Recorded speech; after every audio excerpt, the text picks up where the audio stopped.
रचना अभी चाय बना ही रही थी कि तभी उसकी सास शारदा जी हाथ में जय माला लिए रसोई के दरवाजे पर आकर खड़ी हो गई और तेज आवाज में बोली, बहू, अभी तक चाय तैयार नहीं हुई है। दिन चढ़ आया है और तुझे अभी भी आलस आ रहा है। जरा अपनी ननद शिवानी से कुछ सीख ले। वो अपने ससुराल में सुबह 5 बजे उठकर सारा घर चमका देती है। सास के मुंह से ये सुनकर रचना ने बिना मुड़े जवाब दिया, मम्मी जी, प्रीतम पूरी रात भर सोया नहीं था। उसे बहुत गर्मी लग रही थी, इसलिए मैं भी नहीं सो पाई। बस अभी चाय छान रही हूँ। ये सुनकर शारदा जी ने नाक मुंह सिकोड़ते हुए कहा, गर्मी? अरे हम भी इंसान हैं, पर आजकल की बहुओं को तो बस बहाने चाहिए। और सुन, आज से अपनी कमर कस ले। तुम्हारी ननद शिवानी का 7वां महीना शुरू हो गया है, इसलिए वो आज ही यहाँ आ रही है और डिलीवरी तक यहीं रहेगी। उसकी ऐसी सेवा होनी चाहिए कि पड़ोसी भी मिसाल दें। ये सुनकर रचना का हाथ चाय छानते हुए रुक गया। शिवानी दीदी आ रही है, पर मम्मी जी, आपने तो कहा था कि अगले महीने आएंगी। और वैसे भी प्रीतम अभी बहुत छोटा है, मैं अकेले सब कैसे संभालूंगी? तू संभालेगी या नहीं, या मैं तय करूंगी? तू नहीं, शारदा जी ने कड़क आवाज में कहा। और सुन, तेरा वाला कमरा आज ही खाली कर दे। शिवानी को डॉक्टर ने गर्मी में रहने के लिए सख्त मना किया है, इसलिए तू अपना सामान गेस्ट रूम में शिफ्ट कर ले। ये सुनकर रचना की आंखों में आंसू आ गए। मम्मी जी, गेस्ट रूम में तो खिड़की भी छोटी है, वहां प्रीतम का दम घुटने लगेगा। कम से कम मेरे बच्चे का तो ख्याल कीजिए। अरे, ये बच्चे बच्चे का राग अलापना बंद कर। शारदा जी ने उसे झिड़क दिया, चुपचाप चाय ला और काम पर लग जा। रचना ने सिर झुकाकर उनकी बातें सुनी। वो कुछ कहना चाहती थी, लेकिन शब्द जैसे गले में ही अटक गए। उसकी थकान, रात भर की परेशानी और उसकी मजबूरी किसी को दिखाई नहीं दे रही थी। खैर, दोपहर के 2 बज रहे थे, तभी घर के बाहर एक टैक्सी आकर रुकी। शिवानी टैक्सी से उतरी। उसके चेहरे पर एक अजीब सा गर्व था, जैसे वो इस घर को जीतने आई हो। शारदा जी ने आरती की थाली सजा रखी थी। आ मेरी लाडली, देख तेरे लिए तेरा मनपसंद कमरा तैयार करवा दिया है। शारदा जी ने रचना की तरफ एक तीखी नजर डालते हुए कहा, तो शिवानी ने कमरे में कदम रखा और ठंडी हवा का आनंद लिया। Thank you mummy. वहां ससुराल में तो जेठानी ने नाक में दम कर रखा था, यहाँ कम से कम शांति तो मिलेगी, कहते हुए उसने अपनी भारी बैग अपनी भाभी रचना की तरफ बढ़ा दिया। भाभी, जरा इसे अंदर रख दीजिए और मेरे लिए ठंडी शिकंजी बना लाइए। और हाँ, चीनी थोड़ी कम रखना। रचना ने बैग उठाया। उसकी कमर में पहले से ही दर्द था, लेकिन किसी ने उसकी हालत नहीं पूछी। जब वो शिकंजी लेकर आई तो शिवानी ने सोफे पर पैर पसारते हुए कहा, भाभी, ये प्रीतम इतना रोता क्यों है? इसकी आवाज़ से मेरा सिर फटने लगा है, इसे चुप कराइए। तो रचना ने हिम्मत जुटाकर कहा, दीदी, उसे गर्मी लग रही है, गेस्ट रूम में बहुत उमस है। तो शिवानी हंसकर बोली, अरे भाभी, बच्चों को गर्मी सर्दी सहने की आदत डालनी चाहिए। आप तो इसे बहुत लाड प्यार दे रही हैं। माँ सही कहती है, इसे थोड़ा रोने ही दीजिए। तभी शारदा जी ने भी बेटी की हाँ में हाँ मिलाई और बोली, देख शिवानी, मैंने इसे पहले ही समझा दिया है, पर यह तो बस अपने बेटे को सीने से चिपकाए रहती है। कामचोर के लक्षण हैं ये सब में। रचना कुछ नहीं बोली। शाम को जब पवन ऑफिस से लौटा तो रचना ने उसे अकेले में बात करने के लिए बुलाया। पवन, मम्मी जी ने हमारा कमरा ले लिया है। प्रीतम रात भर रोता है, आप मम्मी जी से बात क्यों नहीं करते? क्या हमारे बेटे का कोई हक नहीं है? तो पवन ने थके हुए स्वर में जवाब दिया, रचना, शिवानी की हालत देखो, वो प्रेग्नेंट है। माँ ने जो किया वो शायद उसकी सुरक्षा के लिए किया होगा। कुछ महीने की तो बात है, एडजस्ट कर लो। एडजस्ट सिर्फ मैं ही क्यों करूं पवन? जब मैं प्रेग्नेंट थी तब क्या शिवानी दीदी ने मेरी मदद की थी? उल्टा वो यहाँ आकर मुझसे सेवा करवा रही थी। क्या तुम्हें वो दिन याद नहीं? पवन ने नज़र चुरा ली।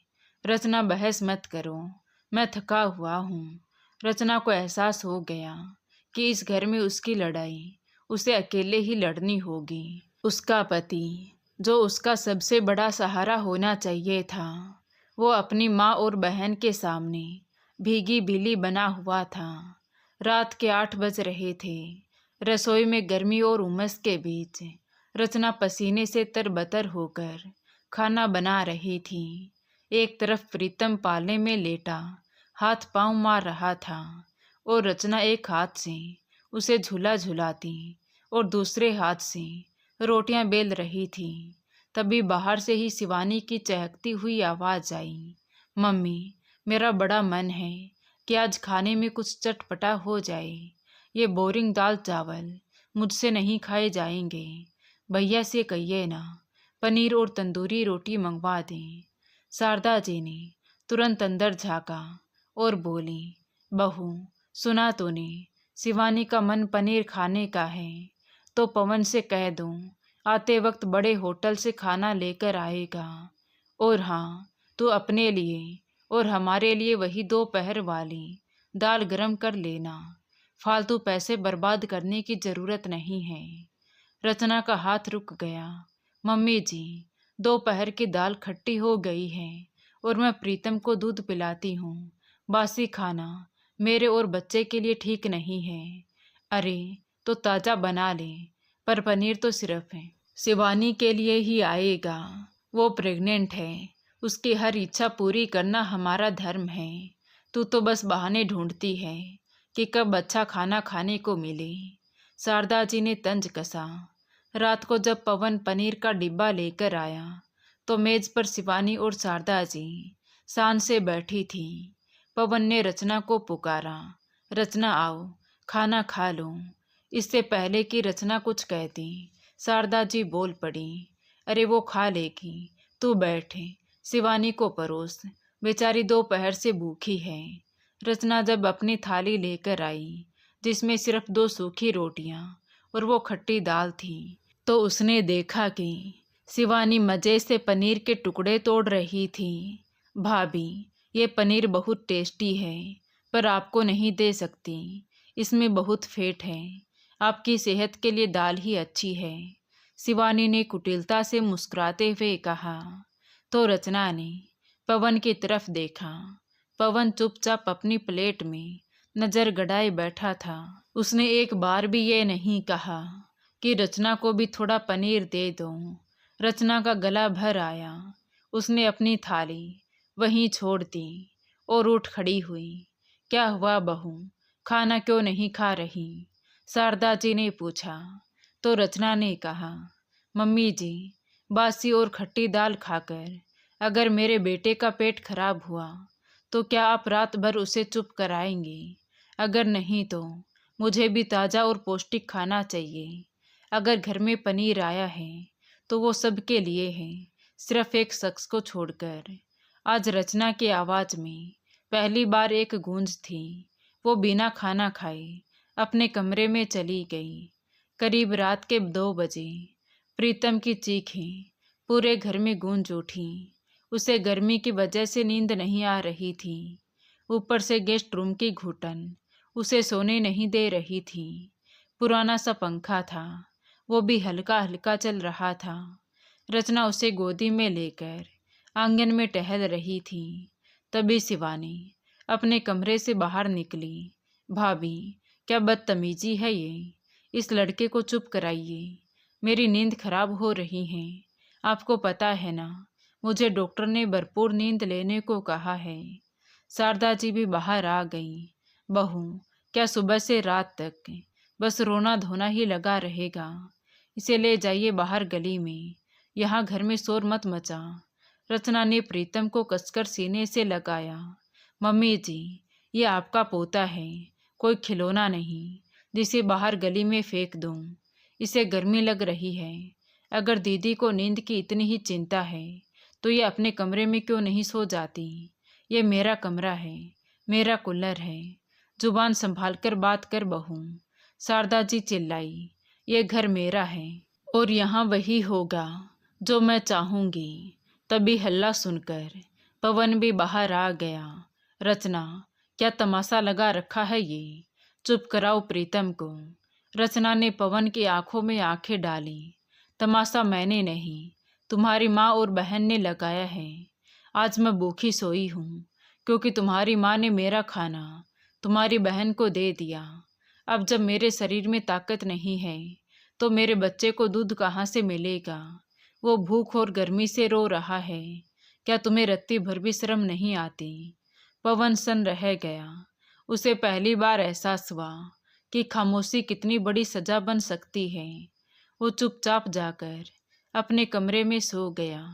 अगली सुबह शारदा जी हमेशा की तरह 6 बजे रचना के कमरे के बाहर पहुंच गई। उठ बहू, चाय का टाइम हो गया है और आज शिवानी के लिए आलू के पराठे बनाना, मक्खन डालकर। तो रचना ने दरवाज़ा नहीं खोला, वो आराम से सोती रही।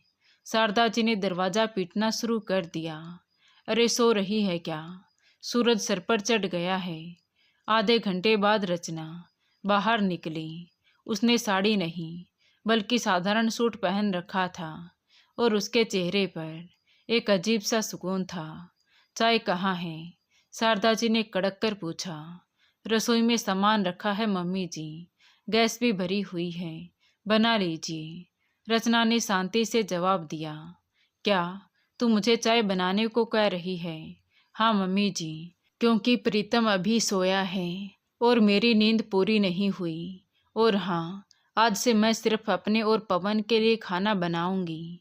दीदी के लिए आप बनाइएगा, क्योंकि आप ही कहती हैं कि उनकी सेवा करना आपका धर्म है, तो फिर आप ही पुण्य कमा लीजिए। तभी शिवानी कमरे से बाहर आई।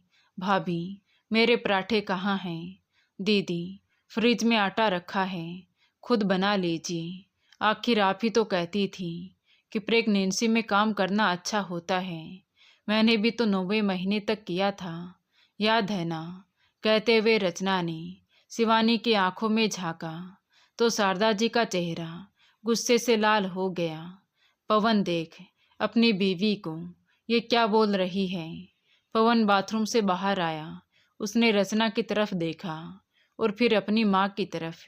आज उसे रचना के चेहरे पर वो चंडी रूप दिख रहा था जिसे दबाना अब नामुमकिन था।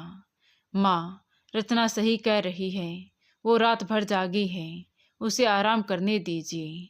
और शिवानी, तुम थोड़ी मदद क्यों नहीं कर देती? पवन ने पहली बार अपना मुंह खोला तो शिवानी और शारदा जी के पैरों तले से जमीन खिसक गई। घर का समीकरण बदलना शुरू हो चुका था। करीब 2 घंटे बाद शारदा जी रसोई में खड़ी होकर अपनी बेटी शिवानी के लिए बादाम वाला दूध गर्म कर रही थी। उनके चेहरे पर गुस्सा साफ झलक रहा था। आज तक रचना ने कभी उनके सामने सर उठाकर बात नहीं की थी, लेकिन कल से उसके तेवर बदल गए थे। देख शिवानी, शारदा जी ने फुसफुसाते हुए कहा, ये रचना अब हमारे बस में नहीं रही। पवन भी अब उसी की बोली बोल रहा है। अगर हमने अभी इसे सीधा नहीं किया तो ये इस घर की मालकिन बन बैठेगी और हम इसके इशारों पर नाचेंगे। शिवानी ने दूध का गिलास हाथ में लिया और एक घूंट भरकर बोली, मम्मी, आप चिंता क्यों करती हो? मेरे पास एक ऐसा रास्ता है जिससे भैया खुद इसे घर से बाहर निकाल देंगे। बस आप मेरा साथ देना। शिवानी ने चुपके से फ्रिज से वो सब्जी निकाली जो सुबह सुबह रचना ने बनाई थी। उसने उसमें ढेर सारा नमक और लाल मिर्च मिला दी। अब देखना मम्मी, जब भैया ऑफिस से आएंगे और ये खराब खाना देखेंगे तो वो सारा गुस्सा इस पर उतारेंगे। उधर रचना अपने कमरे में प्रीतम को नहला रही थी। वो जानती थी कि उसकी चुप्पी को उसकी कमजोरी समझ लिया गया है, लेकिन अब वो और चुप नहीं रहने वाली थी। उसने ठान लिया था कि वो अपने बेटे के हक के लिए लड़ेगी। दोपहर के 1 बजे शारदा जी ने रचना को आवाज दी, बहू जरा बाहर आ। शिवानी को बहुत जोर से भूख लगी है, उसके लिए कुछ हल्का फुल्का बना दे। देख वो कितनी कमजोर हो गई है। रचना बाहर आई और शांत भाव से बोली, मम्मी जी फ्रिज में सब्जी रखी है, आप गरम कर दीजिए, मुझे प्रीतम को सुलाना है। शिवानी ने तुरंत नाटक शुरू कर दिया, मम्मी मेरे पेट में बहुत दर्द हो रहा है, शायद भाभी को मेरा यहाँ रहना बिल्कुल पसंद नहीं आ रहा, तभी तो वो मुझे खाना देने में भी आनाकानी कर रही है। भैया से कहिए ना मुझे मेरे ससुराल छोड़ आई, कम से कम वहाँ भूखी तो नहीं रहूंगी। शारदा जी ने छाती पीटना शुरू कर दिया, हाय रब्बा मेरी बेटी भूखी मर रही है और ये कुलछनी आराम फरमा रही है। पवन देख अपनी बीवी के कारनामे। पवन उस वक्त ऑफिस से लंच के लिए घर आया था। उसने जैसे ही अपनी माँ और बहन का रोना धोना सुना, उसका पारा चढ़ गया। रचना ये क्या बदतमीजी है, शिवानी की हालत देख रही हो तुम, एक वक्त का खाना भी नहीं बना सकती। रचना ने पवन की आंखों में आंखें डालकर कहा, पवन खाना बना हुआ है, बस परोसना है। अगर तुम्हारी माँ और बहन इतने भी हाथ पांव नहीं चला सकती तो फिर उन्हें आराम की नहीं सेवा की जरूरत है, और सेवा करने के लिए मैं यहाँ नौकरानी नहीं हूँ। पवन कुछ बोलने ही वाला था कि शिवानी ने वो नमक वाली सब्जी लाकर टेबल पर रख दी। भैया देखो भाभी ने क्या बनाया है, इसमें इतना नमक है कि मैं खा ही नहीं सकती, ये जानबूझकर मुझे बीमार करना चाहती है। पवन ने एक टुकड़ा चखा और थूक दिया, रचना ये क्या है, तुम इतनी गिर सकती हो, मेरी बहन के बच्चे को नुकसान पहुंचा सकती हो। रचना मुस्कुराई, उसने अपना फ़ोन निकाला और एक वीडियो प्ले कर दिया। ये वीडियो उसने रसोई के कोने में छिपे हुए अपने पुराने फ़ोन से रिकॉर्ड किया था, जिसे उसने सुबह ही वहां सुरक्षा के लिए रखा था। वीडियो में साफ दिख रहा था कि शिवानी खुद खाने में नमक और मिर्ची मिला रही थी और शारदा जी पास खड़ी होकर मुस्कुरा रही थी। पूरे हॉल में मौत जैसा सन्नाटा छा गया। पवन का चेहरा शर्म और गुस्से से लाल हो गया। उसने अपनी बहन की तरफ देखा जो अब जमीन में धंसी जा रही थी। ये क्या है शिवानी, माँ आप लोग इतना नीचे गिर सकती हो। पवन की आवाज़ कांप उठी। रचना आगे बढ़ी, देख लिया पवन, ये है तुम्हारी बेचारी माँ और मासूम बहन की असलियत। ये मुझे नीचा दिखाने के लिए किसी भी हद तक जा सकती हैं। आज इन्होंने खाने में नमक मिलाया है, कल को हमारे बेटे को भी नुकसान पहुंचा सकती हैं। शारदा जी ने हड़बड़ाकर कहा, अरे वो तो हम बस मजाक कर रहे थे, बहू को सबक सिखाने के लिए। सबक? रचना दहाड़ी, सबक तो अब मैं सिखाऊंगी मम्मी जी। पवन आज से ये कमरा मेरा है। शिवानी दीदी अभी इसी वक्त अपना सामान गेस्ट रूम में शिफ्ट करेंगी, और अगर इन्होंने मना किया तो ये वीडियो मैं सीधे पुलिस स्टेशन लेकर जाऊंगी और घरेलू हिंसा का केस दर्ज कराऊंगी। शिवानी रोने लगी, भैया मुझे माफ़ कर दो, मुझसे गलती हो गई। गलती नहीं, ये पाप है शिवानी, पवन ने कड़क आवाज में कहा। रचना सही कह रही है, चलो अपना सामान उठाओ और गेस्ट रूम में जाओ, और माँ आप भी अब अपनी हद में रहिए। कुछ देर बाद शिवानी को अपना सामान गेस्ट रूम में ले जाना पड़ा। जैसे ही शिवानी ने वहाँ कदम रखा तो उसे गर्मी का एहसास हुआ। मम्मी यहाँ तो बहुत गर्मी है, मैं यहाँ कैसे सोऊंगी। शिवानी ने नाक मुंह सिकोड़ते हुए कहा। तो रचना दरवाजे पर खड़ी थी। क्यों दीदी, अभी कल ही तो आप कह रही थी कि बच्चों को गर्मी सहने की आदत डालनी चाहिए। अब आप भी तो आदत डाल लीजिए, फेफड़े मजबूत होंगे आपके भी। अब शारदा जी कमरे में बैठी अपनी किस्मत को कोस रही थी। उन्हें अंदाजा भी नहीं था कि जो बहू कल तक उनके पैर दबाती थी वो आज उनकी आंखों में आंखें डालकर उन्हें उनकी औकात याद दिला रही थी। रात के समय प्रीतम अपने एसी वाले कमरे में सुकून से सो रहा था। रचना ने पवन की तरफ देखा। पवन आज शर्मिंदा था। रचना, मुझे माफ़ कर दो, मैंने तुम्हारी बातों पर यकीन नहीं किया। माफ़ी मांगने से घाव नहीं भरते पवन। बस इतना याद रखना, अगर आइंदा हमारे बेटे के सुकून के साथ कोई भी समझौता हुआ तो मैं बर्दाश्त नहीं करूंगी। शिवानी, जो अब तक मखमली गद्दे और एसी की ठंडी हवा की आदी थी, पसीने से तरबतर बिस्तर पर करवटें बदल रही थी और ऊपर से मच्छरों ने उसकी हालत खराब कर दी थी। मम्मी, ओ मम्मी, शिवानी ने दबी आवाज में पास के कमरे में सो रही शारदा जी को पुकारा तो शारदा जी, जिनकी खुद की नींद उड़ी हुई थी, तुरंत उठकर आई। क्या हुआ बेटा, तबीयत तो ठीक है ना? शिवानी ने रोते हुए कहा। अपना हाथ दिखाया जिस पर मच्छरों के काटने के लाल निशान थे। देखो मम्मी, उस रचना ने मुझे इस नरक में डाल दिया है। मुझे सांस लेने में भी दिक्कत हो रही है। मेरा बीपी बढ़ रहा है। अगर मेरे बच्चे को कुछ हो गया तो कौन जिम्मेदार होगा? जाइए उसे जगाइए और मेरा कमरा वापस दिलाइए। शारदा जी का ममतामयी हृदय पिघल गया, लेकिन उन्हें रचना का वो वीडियो वाला चंडी रूप याद आ गया। बेटा, वो अब सुनने वाली नहीं है।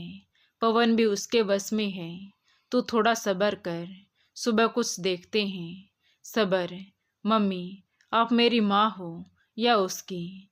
शिवानी ने जोर दिया तो शारदा जी ने भारी मन से रचना के कमरे का दरवाजा पीटा। बहू, ओ बहू, दरवाजा खोलो। देखो शिवानी की जान निकल रही है। 10 मिनट बाद रचना ने दरवाजा खोला। क्या बात है मम्मी जी, रात के इस पहर में कोई अनहोनी हो गई क्या? अनहोनी तो है। देख मेरी बच्ची पसीने में नहाई हुई है, उसे चक्कर आ रहे हैं। कम से कम इंसानियत के नाते उसे आज की रात यहाँ सो जाने दे।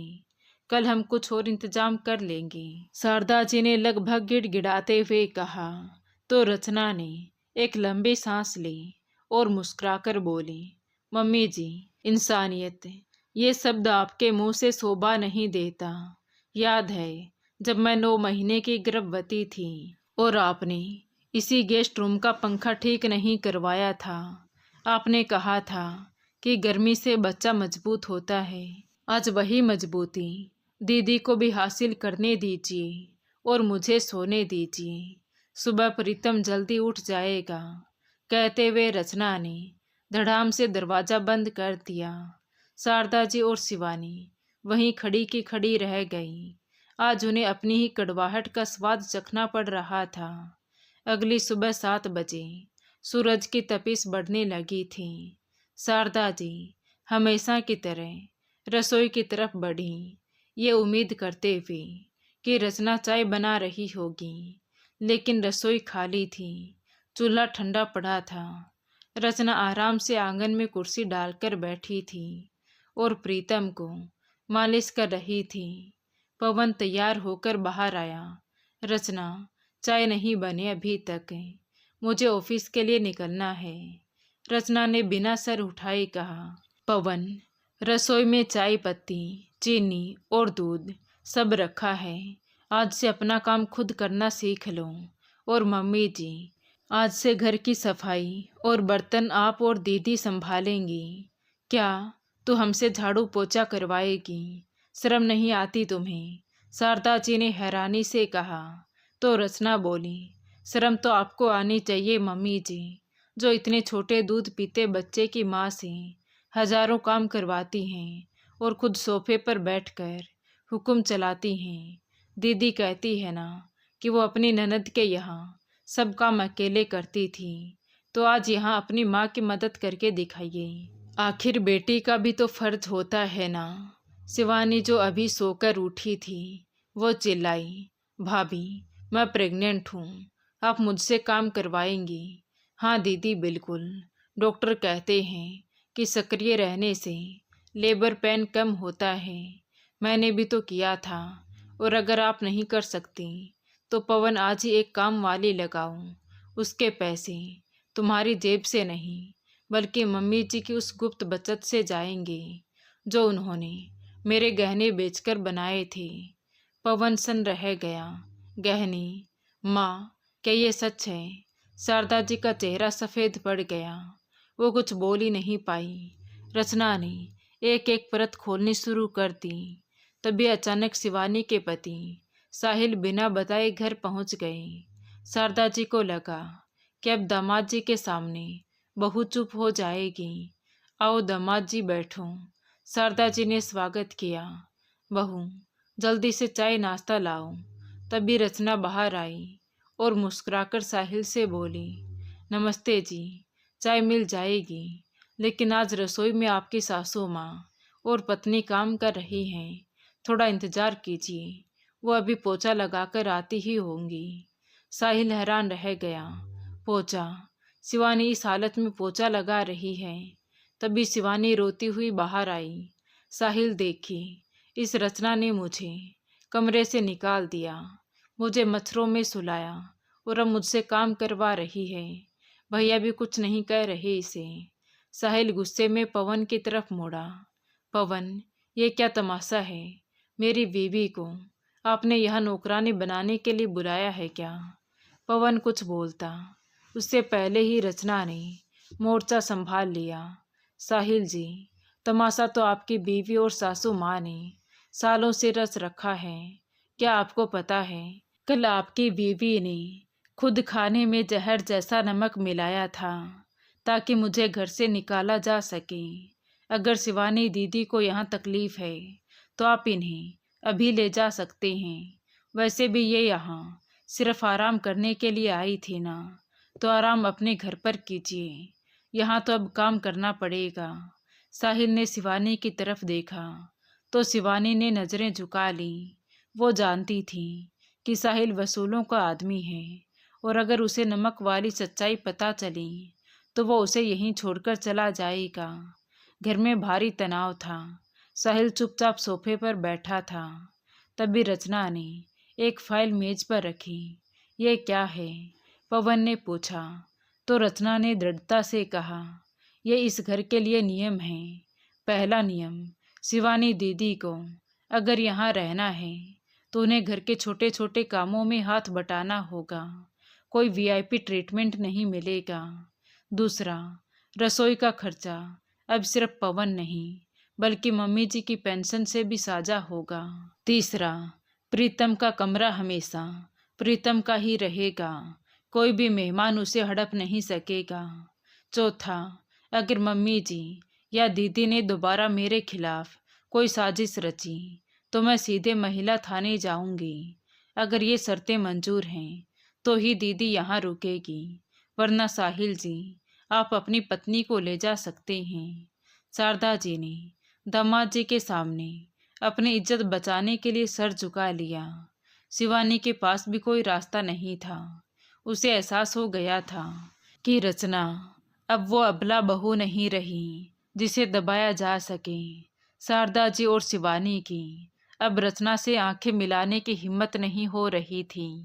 साहिल भी शिवानी को समझाकर वापस जा चुका था। रात के 2 बजे अचानक शिवानी के कमरे से एक दिल दहलाने वाली चीख सुनाई दी, मम्मी बचाओ, पवन भैया, मुझे बहुत दर्द हो रहा है। शारदा जी हड़बड़ाकर उठी। पवन और रचना भी अपने कमरे से बाहर आए। गेस्ट रूम का दरवाज़ा खोला तो देखा शिवानी पेट पकड़कर रो रही थी। क्या हुआ बेटा? अभी तो सिर्फ 7वां महीना ही चल रहा है। शारदा जी ने रोते हुए कहा। पवन, जल्दी डॉक्टर को फ़ोन करो। पवन ने घबराकर डॉक्टर को फ़ोन लगाया। घर में कोहराम मच गया। तभी शारदा जी हाथ जोड़कर भगवान से प्रार्थना करने लगी, हे भगवान, मेरी बेटी को बचा लो। मैंने जो पाप किए हैं उनकी सज़ा मेरी बच्ची को मत देना। तभी रचना आगे बढ़ी। उसके चेहरे पर अब कोई गुस्सा नहीं था, बल्कि एक दृढ़ निश्चय था। उसने शिवानी का हाथ पकड़ा।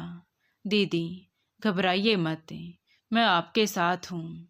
भाभी, मुझे माफ़ कर दो, मैंने तुम्हारे साथ बहुत बुरा किया, शायद इसीलिए भगवान मुझे ये सजा दे रहे हैं। शिवानी सिसकते हुए बोली। तो रचना ने उसकी आंखों में देखा और बोली, पुरानी बातें छोड़िए दीदी, अभी आपकी और बच्चे की जान सबसे ज़रूरी है। रचना ने तुरंत किचन से गर्मा गर्म पानी मंगाया, साफ तौलिया लिया और बोली, मम्मी जी, जब तक डॉक्टर नहीं आ जाते आप मेरे पास बैठिए और शिवानी दीदी का हाथ पकड़िए। रचना ने एक पेशेवर की तरह आदेश दिया। अगले 1 घंटे तक रचना ने शिवानी की जो सेवा की वो किसी मसीहा से कम नहीं थी। उसने शिवानी को हिम्मत दी और घरेलू उपचारों से उसके दर्द को नियंत्रित करने की कोशिश की। तब तक डॉक्टर भी आ चुके थे। उन्होंने शिवानी की जांच की तो राहत की सांस ली। शुक्र है कि आपने सही समय पर इसे संभाल लिया, वरना कुछ भी हो सकता था। अभी माँ और बच्चा दोनों सुरक्षित हैं। डॉक्टर के मुंह से ये सुनकर शारदा जी ने राहत की सांस ली। कुछ देर में डॉक्टर के जाने के बाद वो रोते हुए रचना के पास आई और उसके पैरों में गिर पड़ी। बहू, मुझे माफ़ कर दो, मैं कितनी अंधी थी। जिस बेटी के लिए मैंने तुझे और मेरे पोते को तड़पाया, उस बेटी की जान तूने ही बचाई। मेरे पास पछतावे के लिए कोई शब्द नहीं है। तभी रचना ने उन्हें उठाकर गले लगा लिया। मम्मी जी, माँ कभी अपने बच्चों से माफ़ी नहीं मांगती। मैंने जो किया वो मेरा फ़र्ज़ था। मुझे बस ये चाहिए था कि इस घर में सबको बराबर का सम्मान मिले। तो शारदा जी ने अपने आंसू पोंछे और बोली, आज से इस घर की चाबियां तेरे पास रहेंगी। तू ही इस घर की असली लक्ष्मी है। अब शिवानी भी पहले जैसी अहंकारी शिवानी नहीं थी। उसने रचना को गले लगाया। भाभी, मुझे अपना वो एसी वाला कमरा नहीं चाहिए, मैं गेस्ट रूम में ही रहूंगी। आपने मुझे और मेरे बच्चे को नया जीवन दिया है। तो रचना ने मुस्कुराकर कहा, नहीं दीदी, अब घर में कोई कमरा किसी का हक नहीं है, बल्कि ज़रूरत के हिसाब से होगा। आप प्रेग्नेंट हैं, आप उसी कमरे में रहेंगी और प्रीतम तो अब अपनी बुआ की गोद में सोएगा। ये सुनकर पूरे घर में हंसी की लहर दौड़ गई। तभी पवन ने रचना की तरफ गर्व से देखा। उसने महसूस किया कि एक औरत अगर अपनी शक्ति पर आ जाए तो वो न केवल अपना हक छीन सकती है, बल्कि पूरे परिवार को प्यार के धागे में पिरोकर भी रख सकती है। तो दोस्तों, रचना ने अपनी ननद के साथ सही किया या गलत, अपनी राय कमेंट बॉक्स में ज़रूर बताएं। कहानी अच्छी लगी हो तो प्लीज़ वीडियो को लाइक करें, शेयर करें और हमारे चैनल कहानी विद देवांशी को सब्सक्राइब ज़रूर करें। Thank you.